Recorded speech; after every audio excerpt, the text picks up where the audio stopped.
слово отмечу. В Центре тоже поняли, что ситуация в Кыргызстане поменялась, что у нас у госкомиссии и у политического руководства есть очень серьезные аргументы, что мы не боимся разбирательств в международном арбитраже, именно поэтому, надо полагать, они сейчас предлагают нам начать переговоры.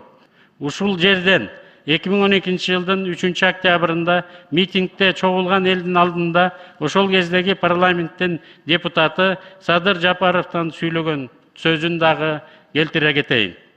Кыргызстанда болгон саясатты эл жасайт. Кумтөрдүн тагдырын эл чечиш керек. Эгерде Кумтөр мамлекеттин кызыкчылыгын эчтеш керек деп бүгүн чечим кабыл алсаңар, биз аны бүгүн чечишибиз керек. Эгер жок, күтө турайлы, уурулардан түзүлгөн өкмөттүк комиссия өзүнүн жыйынтыгын чыгарсын десеңиздер, анда күтүп турайлы. Эмне үчүн? Алар азыр 3 топ түзүп жатат. Алар бир нече айдан кийин жогорку кеңешке чыгып, экспертиза көрсөттү.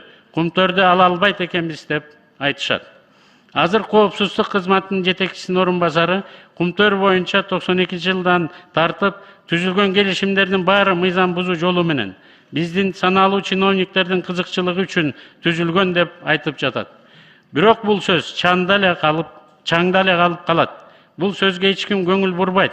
Себеби президенттер баш болгон, премьер-министрлер төш болгон аткаминерлер эчак эле драконго айланып кетишкен.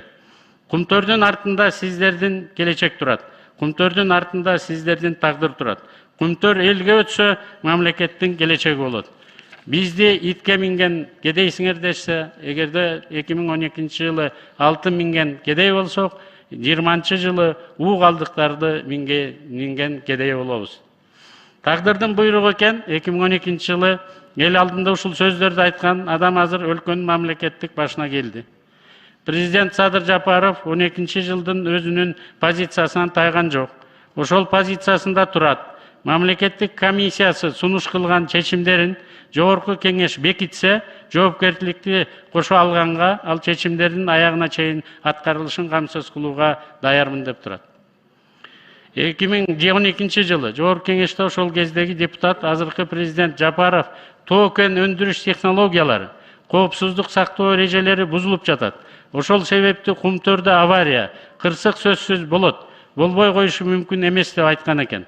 Убагында мындай эскертүүнү тийиштүү бийлик органдары угуп, зарыл чараларды көрүшү, технологиялык, техникалык тартипти сактоо боюнча, кырсыктын алдын алуу боюнча иш жүргүзүүнү Центрадан талап кылууга бийлик органдары милдеттүү болчу.